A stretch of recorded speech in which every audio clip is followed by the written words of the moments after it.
김영곤은 사람들을 크게 웃기기보다 조용히 멈춰 서게 만들던 사람이었습니다. 웃음이 터진 뒤 그 웃음이 왜 나왔는지를 스스로에게 묻게 만들던 코미디언.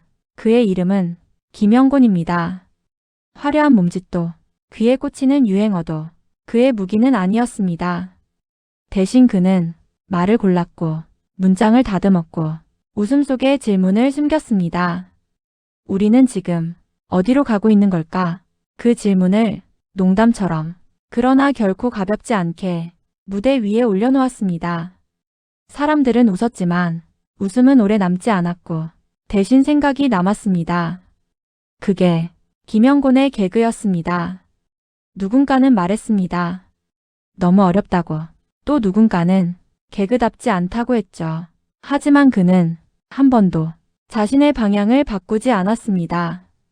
웃음이 목적이 아니라 이야기가 목적이었기 때문입니다. 그는 알고 있었습니다. 코미디도 시대를 기록할 수 있다는 것을, 신문보다 빠르고 연설보다 솔직하게 사람들의 마음을 건드릴 수 있다는 것을. 그래서 그는 웃기면서도 아팠고 재미있으면서도 불편했습니다.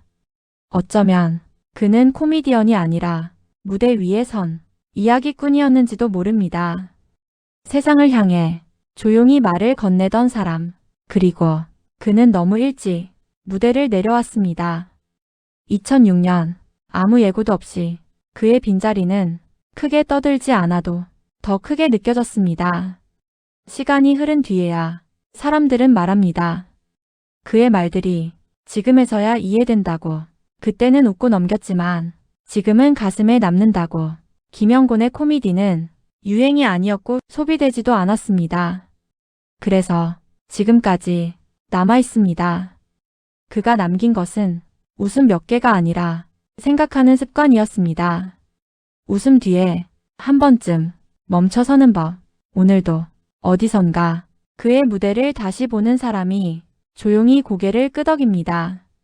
아, 이 사람 지금 우리 이야기를 하고 있구나. 김영곤. 웃기기보다 말하고 싶었던 사람. 그리고 지금도 우리에게 말을 걸고 있는 코미디언입니다. 김영곤은 단순한 유행어 개그가 아니라 사회풍자, 정치 시사 비틀기, 지식인 콩트, 언어 유희를 중심으로 한 생각하는 코미디를 선보였습니다. 당시로서는 그의 날카로운 발언도 서슴지 않았고 그래서 웃음 뒤에 씁쓸함이 남는 개그를 잘하던 사람이었습니다. 김영곤은 TV 공개 코미디 프로그램에서 활약했고 무대 중심의 스탠드업 코미디와 공연 기획에도 관심, 방송 밖에서는 후배 코미디언 양성, 공연 문화 확장에 힘썼습니다. 김영곤은 코미디도 하나의 지성적인 장르가 될 수 있다는 신념이 강했습니다. 대중적 평가로 그는 개그맨이라기보다 풍자 예술가, 시대를 앞서간 코미디언, 지금 다시 봐도 통하는 말들, 당대에는 다소 어렵다는 평가도 있었지만 시간이 흐른 뒤에는 재평가가 더 많이 이뤄진 인물입니다. 2006년 갑작스럽게 세상을 떠나면서 많은 동료와 팬들에게 큰 충격을 남겼습니다. 그의 죽음 이후 김영곤 같은 개그맨은 다시 나오기 어렵다. 말로 사회를 찌르던 사람, 이라는 말이 자주 회자됐습니다. 한 줄로 정리하면 김영곤은 웃음을 빌려 시대를 비추던 한국 코미디의 생각하는 얼굴이었다고 할 수 있습니다. 김영곤은 1960년 6월 23일 경상북도 영천에서 김씨, 김근신과 정소영의 차남으로 태어나 서울무학초등학교와 장충중학교, 중경고등학교를 졸업하고 동국대학교 사범대학 국어교육학과를 졸업했습니다. 그리고 2006년 3월 11일 향년 45세에 하늘의 별이 되었습니다. 김영곤은 대한민국 시사 코미디의 제왕입니다. 통통한 체형을 코미디에 이용하기도 했는데 김영곤 하면 바로 공포의 삼겹살이었죠. 당시대 유행어가 되고 지금도 김영곤은 모르더라도 공포의 삼겹살이란 표현은 널리 쓰이고 있습니다. 스스로 전국 비만인 협회 회장을 자처했을 정도입니다. 원래는 보통 체형이었는데 개그맨이 되기 위해 일부러 살을 찌웠지만 나중에는 많이 먹고 자는 습관이 몸에 밴 탓인지 살이 잘 빠지지 않아 굉장히 후회했다고 합니다. 개그로 쓸 때는 군대 면제를 받으려고 살을 찌웠다는 토크를 많이 했었습니다. 본인 말로는 본인 키에는 100 몇 킬로그램이 면제 기준이라는 소문을 듣고 신검 전까지 살을 100kg까지 찌워서 병무청에 갔다고 하며 실제로 면제가 되어 너무 기뻐했다고 합니다. 하지만 병역 판정 문서 내용을 자세히 보니 면제 사유는 평발, 막상 몸무게 기준은 안 맞았다고 합니다. 근데 이건 단순 개그가 아닌 게 아침 방송에 나왔을 때 몸무게 때문에 군대를 면제받은 게 아니라 진짜 평발 면제가 맞다고 밝혔기 때문입니다. 말년에는 체중을 감량하는 데 성공하여 그간의 뚱보 이미지를 탈피하기도 했습니다. 자신의 다이어트 비법을 공개하며 큰 화제가 되기도 했으며 직접 다이어트 캠프도 운영했었죠.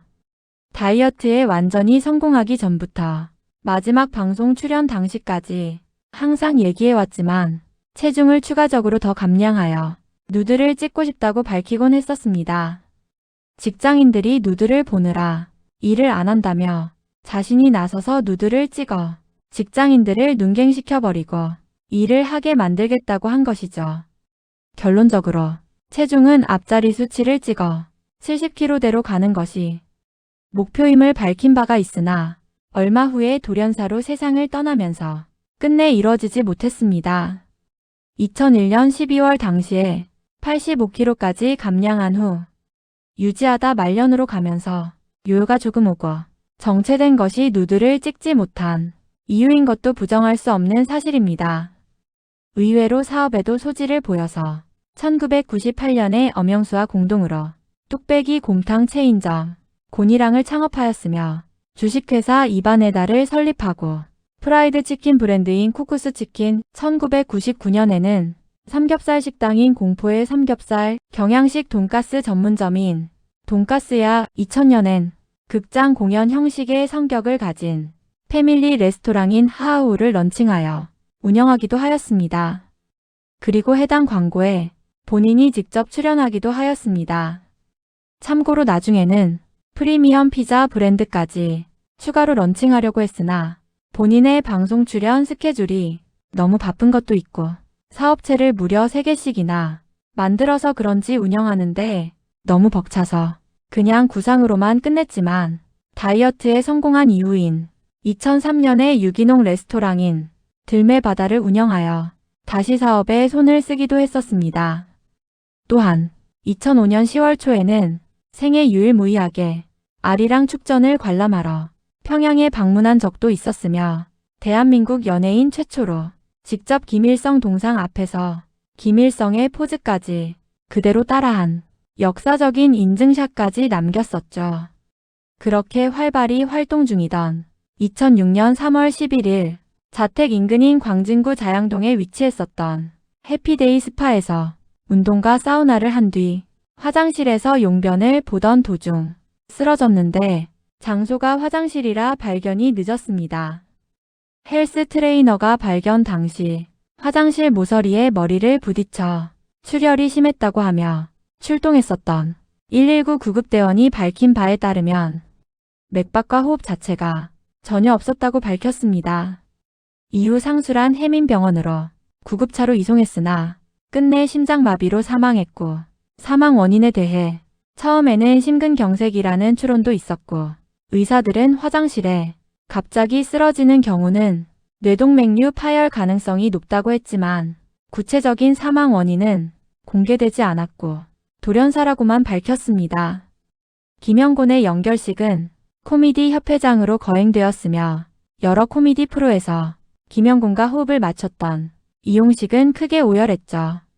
사후시신은 연구용으로 가톨릭대학교 의과대학 부속병원에 카데바로 기증되었으며 연구가 끝난 이듬해에 화장되어 청화공원에 안치되었습니다. 명랑이어로 2번 살다 이경규 편에서 이윤석이 밝힌 바에 따르면 이경규가 당시 김영곤의 사망 소식을 접하고 굉장히 슬퍼했다고 합니다. 앞서 언급했듯이 둘이 대학교 동갑내기 동창이기도 한데 이경규는 방송에서, 김영곤은 무대에서 활약했으면서도 서로를 미워하고 상처 준 일이 있었던 모양입니다. 김영곤 사망 후 이경규가 초저녁부터 새벽까지 울면서 술을 마시다 정신을 잃는 바람에 술집 점원이 이윤석에게 전화했다고 합니다. 만약 김영곤이 길에서 쓰러졌었다면 발견이 빨라서 골든아워를 놓치지 않고 심폐소생술로 의식을 되찾아 그렇게 안타까운 죽음을 맞이하지는 않았을 텐데 하는 아쉬움이 앞섭니다. 김영곤은 1989년 재보궐선거 당시 영등포구 을에서 제야 단일 후보로 출마한 고영구 후보를 지지하면서 처음으로 정치권과 엮이기 시작했습니다. 당시에 야권 후보를 지지하는 연예인들은 음양으로 불이익을 받았기 때문에 김영곤의 이러한 행보는 매우 용기 있는 행동이었습니다. 1992년 제14대 대통령 선거에는 보수정당 후보였던 민주자유당의 김영삼 후보를 따라다니며 유세 지원을 하였죠. 당시 김영삼 전 대통령은 여당 후보였지만 군사정권에 큰 반감을 가진 사람이었습니다. 당선 후 하나회를 쓸어버린 것도 그런 이유에서였습니다. 김영곤이 김영삼을 지지했던 것도 크게 이상하진 않다고 할 수 있는데 김영곤뿐만 아니라 당대의 수많은 진보 성향 인사들이 이 점 때문에 김영삼을 일제히 지지했습니다. 1997년 제15대 대통령 선거에서는 국민신당 이인재를 지원했었고 군사정권에 의해 탄압받던 대중의 아픈 속마음을 달래준 일과 군사정권에 의해 억압받았다는 두 가지 경력으로 1997년 괌 명예친선대사에 선정되기도 했습니다. 김영곤은 1980년에 데뷔하자마자 뚱뚱한 몸에 동그랗고 귀여운 얼굴, 재치있는 입담으로 젊음의 행진, 젊은이의 토요일 등에서 장두석과 함께 워낙 비싸요라는 유행어를 탄생시키며 인기를 모았고 그 다음에 영화도 찍었습니다. 이 당시 활동했던 개그맨들 중 가장 돋보였던 3명이 바로 주병진과 김영곤, 그리고 MBC에서 활약한 서세원이었습니다. 김영곤을 기억하는 이들은 주로 KBS에서 활동하는 것으로 많이 아는데 잠깐이긴 해도 MBC에서도 활동했으며 이 시절에 앨범도 냈습니다. 그거 참이 이 시절에 부른 노래 MBC에 나와 이 노래를 부르기도 했는데 선배 MBC 개그맨들이 이 노래에 맞춰 뮤직비디오 같이 나와서 가사대로 뜀뛰기 하고 그렇게 지쳐서 헥헥하다가 노래 부르던 김영곤 보고 아니 당신이 한번 뛰어봐 라고 화내고 노래 부르던 김영곤이 무안해하던 개그신이 나오기도 했습니다. 1980년대 중반부터 KBS에서 본격적으로 유머 1번지의 회장님 우리 회장님과 탱자 가라사대 꽃피는 봄이 오면 등의 코너에서 시사 개그를 선보이면서 사회적인 붐을 일으켰습니다. 그러나 김영곤의 거침없는 시사 개그와 풍자에 위기감을 느낀 전두환 군부가 그를 협박하여 방송 코너가 해체되고 한동안 연예 활동을 중지하게 됩니다. TV 활동을 금지당한 후부터는 주로 소극장에서 스탠드업 코미디를 공연했습니다. 대학로에서 곤이랑 아트홀이라는 공연장을 운영했고 이 외에도 강남 등지에 공연 활동을 했는데 스탠드업 코미디 공연을 하던 당시 노태우 정권 때 대통령의 방귀 뀌는 스타일이라는 개그를 했다가 국가안전기획부에 끌려가 곤욕을 치른 적이 있습니다. 대통령과 부하들이 회의하는데 방귀를 뀌면 어떻게 할까라는 조크였는데 박정희 대통령이 방귀를 뀌면 당당하게 괜찮아 임자도 끼어 하고 전두환 대통령이 끼면 부하들이 각하 제가 끼었다고 하겠습니다. 라면서 자기가 전두환 대신 덮어쓰고 노태우 대통령이 끼면 괜히 자기가 끼워놓고서 부하한테 내가 끼었제? 하니까 부하들이 제가 각하 방귀 대신 끼워줍니까? 라면서 맘먹는다는 내용이었습니다. 이는 물태우라고까지 불린 노태우의 유약한 리더십을 풍자한 것이었는데 국가안전기획부에서 이를 문제시하며 각하 방귀 뀌는 걸 내가 봤냐? 며 김영곤을 추궁했습니다. 물론 공식적으로는 김영곤이 공연한 술집과 바에서 음란 퇴폐쇼를 했다는 명목으로 대표를 구속하는 것으로 알려졌지만 후에 자신의 공연에서 아니 내가 대통령 방귀 뀌는 걸 꼭 봐야 개그를 할 수 있단 말이야. 그게 어디 대한민국 안기부가 나설 일인가? 라며 회고하기도 했습니다. 참고로 이러한 해방적 분위기는 노태우가 당선 이후 날 개그 프로 소재로 써도 좋다라고 말한 탓이 크다고 할 수 있겠습니다. 이는 안기부의 과잉 충성 내지는 노태우의 말바꾸기이며 1989년 문익환 목사의 방북으로 공안정국이 형성된 이후 안기부가 과거 모습으로 회귀한 것도 작용했습니다. 1990년대에는 주로 정치인으로서 활동하다가 2000년 정계에서 은퇴하였고 얼마 지나지 않아 이혼까지 하는 아픔을 겪기도 했습니다. 하지만 김영곤은 2001년 11월 2일 동대문 운동장에서 4주 동안 10kg를 감량하지 못하면 연예계를 은퇴하겠다는 대국민 선언을 하며 본격적으로 다이어트에 돌입하게 됩니다. 다이어트 시작 전에 김영곤의 몸무게는 97.68kg이었는데 정확히 한 달이 지난 2001년 12월 2일 최종 몸무게 85.48kg로 목표였던 10kg 감량에 완벽하게 성공하였습니다.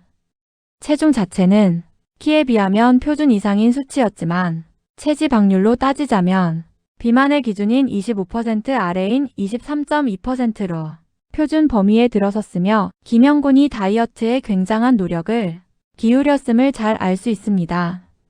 이후 극장 공연 위주로 활동하다가 2003년 폭소클럽으로 코미디 프로에 다시 모습을 드러냈으며 폭소클럽의 코너 스페셜 클럽 1에서 녹슬지 않은 시사 개그를 선보였고 이 개그가 크게 인기를 끌어 제2의 전성기를 맞았습니다. 또한 각종 뮤지컬 및 개그 공연에 연출 및 대본 작성을 맡으며 바쁜 일정을 소화했습니다. 특히 2005년 대학로에서 올린 엔돌핀 코드는 웃음악 강의라는 컨셉으로 높은 예매율을 기록하기도 했습니다.